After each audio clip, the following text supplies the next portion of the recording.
Ma sœur Alice possède un appartement en appartement avec son mari, ils ont 2 chiens.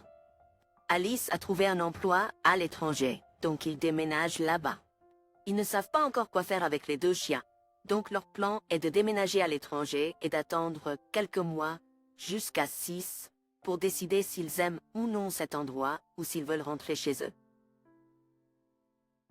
S'ils aiment cet endroit, ils essaieront de trouver un moyen de déplacer les chiens avec eux, mais si ce n'est pas possible, ils les donneront en adoption dans notre pays. J'ai 21 ans, je suis encore à l'université et je vis avec ma mère. Je veux déménager et vivre seule, mais je n'ai pas les moyens. Alors Alice m'a fait une offre. Je peux vivre gratuitement dans leur appartement pendant 6 mois, sans loyer ni charge. Mais je dois m'occuper de leurs chiens. Je devrais les promener pendant des heures chaque jour, les emmener chez le vétérinaire, etc.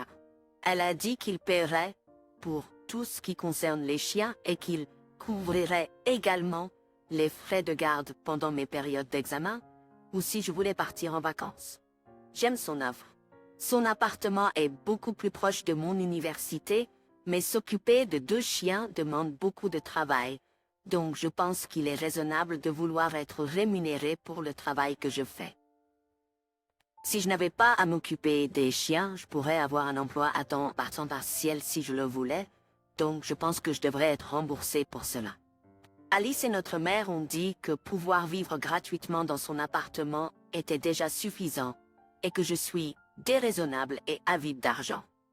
Quand ils m'ont dit ça, j'ai ri et j'ai dit à ma sœur qu'elle va essayer de trouver un autre dog-sitter et je sais que je suis sa meilleure option. Maintenant, ils sont en colère contre moi. Suis-je l'idiot? Vous êtes l'idiot. Vous vivrez gratuitement, sans loyer ni charge, seul dans un appartement plus proche de votre université. Essayez de chercher combien vous devriez payer en espèces pour faire la même chose. Et c'est le montant que vous êtes payé pour garder les chiens. J'imagine que la somme ne sera pas faible avec la situation économique actuelle. Un compromis pourrait être qu'il vous facture un loyer et qu'il vous paie pour garder les chiens. Et vous pourriez réaliser à quel point vous êtes déraisonnable. OP donne l'impression de n'avoir jamais travaillé de sa vie, et peut-être qu'il ne devrait pas encore quitter la maison de sa mère, car il semble un peu naïf. Là où je vis, le taux moyen de rémunération pour garder des chiens causerait encore à cet idiot d'être plusieurs centaines de dollars en dette chaque mois pour un joli studio propre dans un quartier sûr. Et je doute qu'il vive dans une région aussi bon marché du monde, ni qu'il ait un studio bon marché. Oped n'a absolument aucune idée du pont qui vient de brûler. Mise à jour. D'accord, j'ai fait une erreur. Je pensais vraiment qu'Alice n'avait pas d'autres options. Cependant, mon frère vient de me dire qu'elle parle maintenant à notre cousin, qui vit à 2 heures d'ici mais veut déménager dans notre ville. Il parle même de peut-être en faire une chose à long terme, et que le cousin soit autorisé à rester après les 6 mois gratuits pour un loyer réduit, ne devant payer qu'un montant égal à leur hypothèque, ce qui ne lui donnerait, normalement, qu'une chambre à louer. Je pensais qu'il n'avait pas d'option. Imaginez-vous plaindre d'un travail où vous vous occupez de chiens toute la journée et où tout le reste est pris en charge.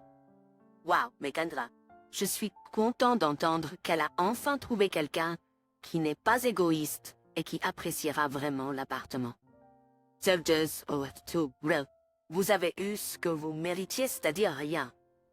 Oui, la mise à jour dit tout. Ce serait une chose si OP était juste jeune et naïf, mais il était clairement arrogant. Ils ont eu le culot de rire en plein visage de leur sœur. C'est tout simplement impoli, même si l'œuvre était mauvaise. Je suis contente qu'ils aient dû apprendre ça à la dure. Peut-être que ça les rendra un peu plus humbles à l'avenir. Mon mari et moi avons passé Noël avec toute sa famille, chez ses parents. Nous avons passé un bon moment, sauf pour une chose, ma belle-sœur aînée. Elle est la plus âgée dans la famille de mon mari, et apparemment, elle est la plus franche.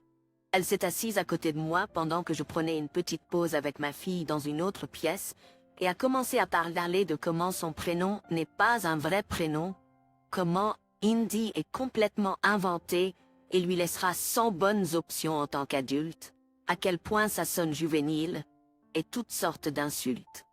Finalement, je lui ai demandé de ne plus en parler parce que mon mari et moi étions heureux avec son prénom et nous avions confiance que nous avions choisi un bon prénom pour elle. Elle n'a pas arrêté et je n'étais pas prête à partir encore. Alors je lui ai dit de s'occuper de ses affaires et que le prénom de ma fille n'avait rien à voir avec elle. Elle a commencé à crier assez fort pour que le reste de la famille entende. Mon mari est arrivé et a demandé ce qui se passait. Et quand il a compris, il lui a dit de me laisser tranquille. Le reste de la famille a dit qu'il y avait de meilleures choses à discuter pendant Noël et a dit à la belle-sœur qu'elle devrait faire autre chose. La belle-sœur est restée en colère pour le reste de la journée et après être rentrée chez nous, elle m'a dit que tout le monde détestait le prénom que nous avions choisi. Personne d'autre ne voulait rien dire pourtant. J'ai répondu que je le savais déjà et que j'appréciais qu'il ne nous l'ait pas dit. Mon mari a vu qu'elle m'envoyait des messages et lui a dit de grandir et de se concentrer sur ses propres enfants. Elle nous a dit, à tous les deux, que j'étais trop impolie envers elle et que je me comportais comme si elle n'était pas la tante de notre fille, ce que je n'ai jamais dit. Mais je me sens mal que l'explosion ait eu lieu à cause de ce que j'ai dit. Suis-je l'idiot? Pas l'idiot. C'est bizarre qu'elle soit si obsédée par le prénom de votre fille. Gens donne aux enfants des prénoms pas, mais je ne leur dis pas. On fait juste pas ça. Alors qu'espérait-elle accomplir? Que vous alliez changer le prénom de votre enfant? Bueno. Vous avez été très poli face à son comportement inapproprié. Comportement inapproprié. Si Indy est le vrai prénom, il n'est pas commun. Mais c'est joli et loin d'être le genre de prénom pour lequel quelqu'un, enfant ou adulte, serait jugé. Même si c'était un prénom objectivement horrible, si une telle chose existe, être contrarié par le prénom de l'enfant de quelqu'un d'autre est bizarre. La belle-sœur doit s'occuper de ses propres affaires. À quel point ça sonne juvénile et toutes sortes d'insultes. Je roule juste les yeux à ça. Regardez, elle a été impolie dès le début, puis impolie de continuer à insister, et impolie de faire comme si tout le monde était d'accord, ce qui signifierait que vous devriez changer le prénom de votre enfant. Se défendre au lieu de partir n'est pas de l'impolitesse. C'est elle qui a commencé à crier. C'est elle qui n'a pas lâché l'affaire. Ouais, belle-sœur n'est rien autre qu'une brute. Le plus franc dans ce cas signifie le plus grand idiot que pour une raison quelconque, tout le monde tolère. Même si vous pensez qu'un nom est stupide, chaque parent a le droit de nommer ses enfants comme il le souhaite. Et beaucoup de noms étaient considérés comme étranges avant de devenir courants. Ce n'est pas l'affaire de belle-sœur, et surtout pas après la naissance d'un enfant est déjà nommé. Mon frère et moi avons été adoptés dans la même famille. Il est blanc, et je suis une femme noire à la peau foncée. Nos parents étaient un couple interracial et notre famille a fait face à des défis uniques au fil des ans. Mais nos parents ont fait de leur mieux pour nous et ont essayé de trouver autant d'informations que possible sur nos familles biologiques. C'était un peu plus facile pour moi car j'étais orpheline et j'avais 2 parents biologiques plus âgés qui étaient simplement incapables de s'occuper de moi et avaient eux-mêmes besoin de soins. Malheureusement, mon frère avait une histoire très différente et il n'avait aucune information du tout. Quand il avait 20 ans, il a rencontré sa femme et ils se sont mariés après 2 ans de fréquentation. Elle m'a toujours donné de mauvaises vibrations.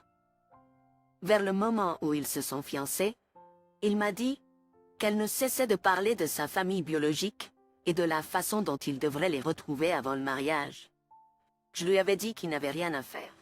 Mais il savait que maman et papa l'aideraient, et il avait mon soutien. Elle a agi dans son dos pour les retrouver via l'ADN, et c'était un désastre. Mais pour une raison quelconque, il lui a pardonné et a décidé de rencontrer ces personnes, ce qui la rendait si heureuse. C'était à ce moment-là qu'elle m'a dit de partir, car il avait des sœurs qui étaient liées à lui, et pas, vous pouvez deviner l'insulte. Des sœurs qui étaient liées à lui, et pas, vous pouvez deviner l'insulte, qui rendait toujours sa vie plus difficile. Elle m'a dit que j'étais folle si je pensais être dans les photos de son mariage. Elle a également dit, Elle a également devrait s'habituer à voir son enfant.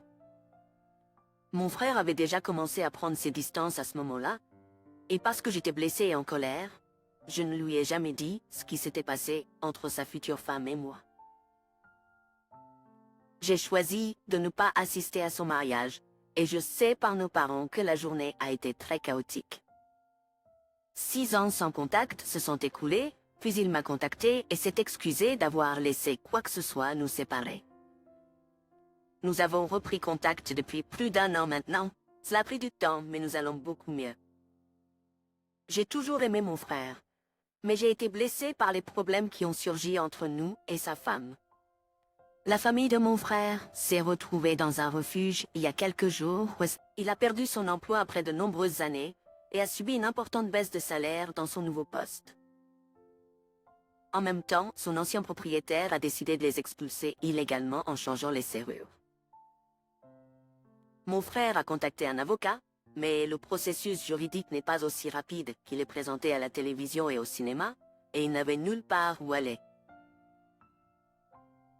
J'habite dans la même ville, ce qui lui permettrait de conserver son emploi actuel au moins, alors il m'a demandé s'il pouvait rester chez moi. J'ai accepté de les aider, lui et les enfants, mais j'ai été claire sur le fait que sa femme n'est pas la bienvenue chez moi.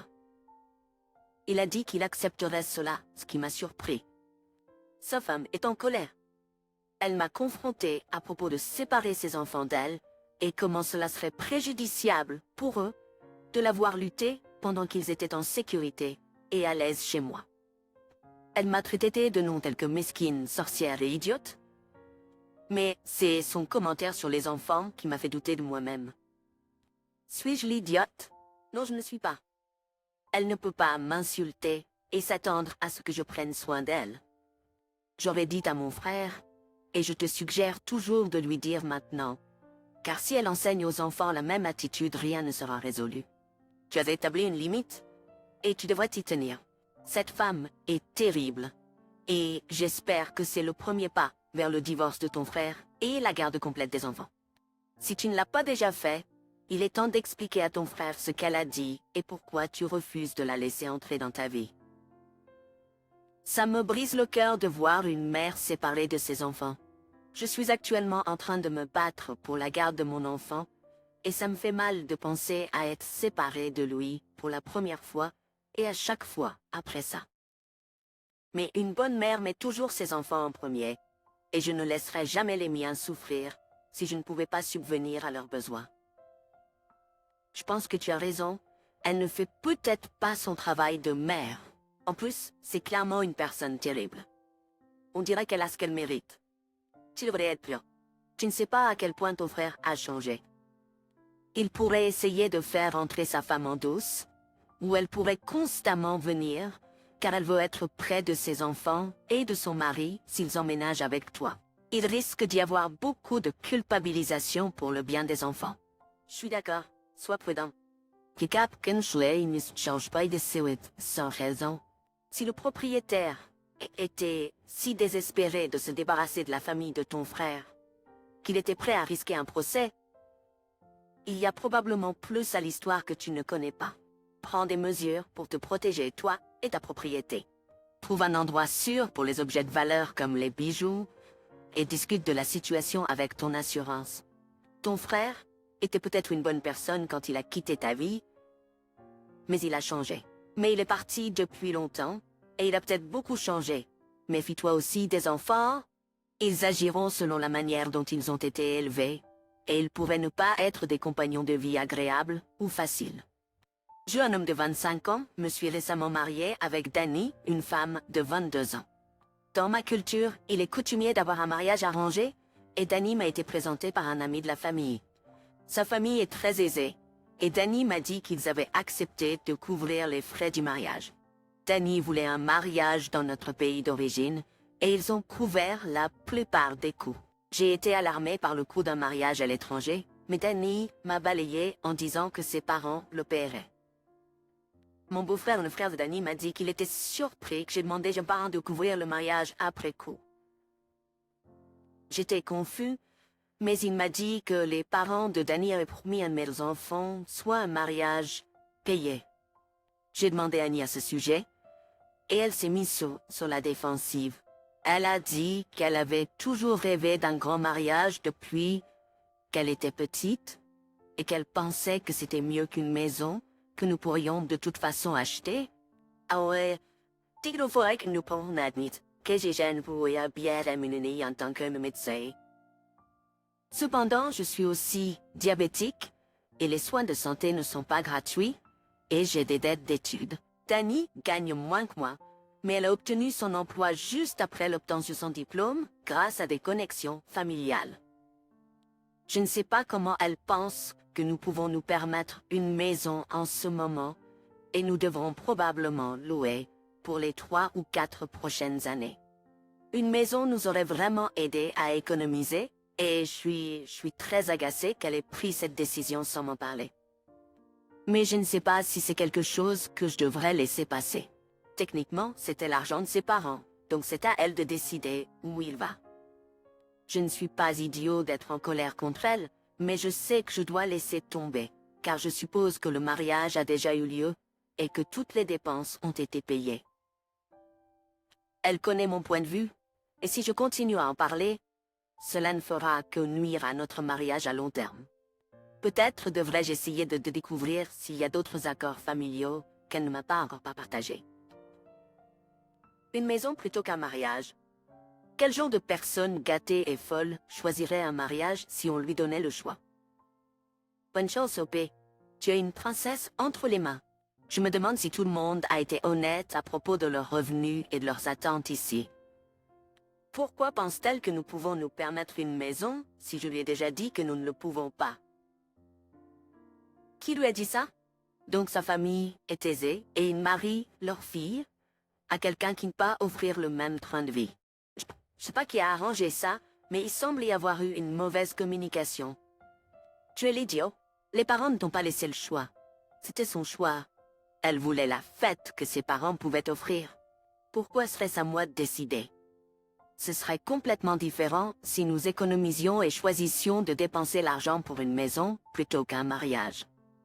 En tant que parent, si je donne ce choix parce que je veux voir mon enfant heureux et tout ce qui les rend plus heureux, alors je suis d'accord avec ça. S'ils voulaient préparer leur enfant, ils ne leur auraient pas donné le choix, ils leur auraient fourni une maison et les auraient fait payer leur propre mariage. Je suis un homme de 32 ans. Je travaille en tant que gestionnaire de compte pour une grande firme de conseil. Oh, c'est une entreprise assez importante, pensez aux 4 grands. Naturellement, c'est un environnement très compétitif. Il faut être prudent car la plupart des gens là-bas vont marcher sur vos mains pour vous faire lâcher l'échelle corporative qu'ils essaient également de gravir. Si je donne à mes collègues, je viens d'un milieu modeste. Quand j'étais plus jeune, ma famille ne pouvait se permettre qu'une seule vacance par an, généralement dans une caravane louée. En revanche, je travaille avec beaucoup d'enfants, de riches qui manquent d'éthique et de bonnes manières. Ça rend mon environnement de travail stressant, car je dois constamment faire face à leurs bêtises. Pour faire face à cela, je me fais parfois plaisir avec un café irlandais près du refroidisseur d'eau pour calmer mes nerfs, surtout avant les réunions importantes. Cela m'aide à rendre ma vie professionnelle un peu plus supportable et me donne la confiance nécessaire pour tenir tête à mes collègues. Vendredi vers 14 h, je prenais mon verre de l'après-midi quand l'une de mes collègues les plus étourdies, une femme dans la quarantaine ou la cinquantaine, est venue à mon bureau et a commencé à se plaindre d'un rapport en retard. Cependant, dès que j'ai répondu, elle a fait une grimace comme si quelque chose était mort et s'est rapidement enfuie. J'ai balayé ça d'un revers de main et suis retourné au travail. Environ 5 minutes plus tard, elle m'a envoyé un message sur Teams me demandant pourquoi mon haleine sentait l'alcool. Dans un moment de courage liquide, j'ai fait une remarque sarcastique sur le fait de ne boire que parce que je devais travailler avec elle. Cela s'est avéré être une grosse erreur car elle a pris une capture d'écran de notre conversation et menace maintenant de me signaler aux ressources humaines. Je lui ai supplié de ne pas le faire, mais elle a dit qu'elle y réfléchirait. Au début, je pensais qu'elle était celle qui avait tort, mais après avoir réfléchi pendant le week-end, je commence à me demander si j'aurais pu gérer la situation différemment.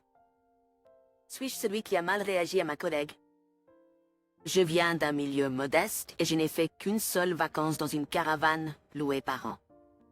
Clairement, je n'étais pas dans une situation pauvre au pays, et être pauvre n'est pas une excuse pour boire en secret au travail. Tu es celui qui est fautif, à bien des égards. C'est ironique que tu accuses tes collègues de manquer d'éthique et de politesse, alors que c'est toi qui bois pendant le travail et insultes les gens quand on te confronte. C'est comique que l'ivrogne puant du bureau se plaigne de l'éthique et de la politesse de ses jeunes collègues. Pour ceux qui ne le savent pas, si tu ne peux pas d'une journée de travail sans te faufiler quelques verres, tu ne mérites pas ta position dans l'entreprise. Tu es celui qui est fautif, mon ami. Elle t'a simplement mis face à tes actions. Ne t'en fâche pas. Je veux dire, si le travail le stresse autant, je pense qu'il devrait peut-être chercher un thérapeute et éventuellement voir un psychiatre. Mais il semble juste aimer prendre des coups et ensuite mordre ses collègues. La confiance pour se tenir debout devant mes collègues trahit cela. Elle devrait envoyer cette combinaison à la RH. Ils seraient très intéressés de savoir ce que tu fais au travail.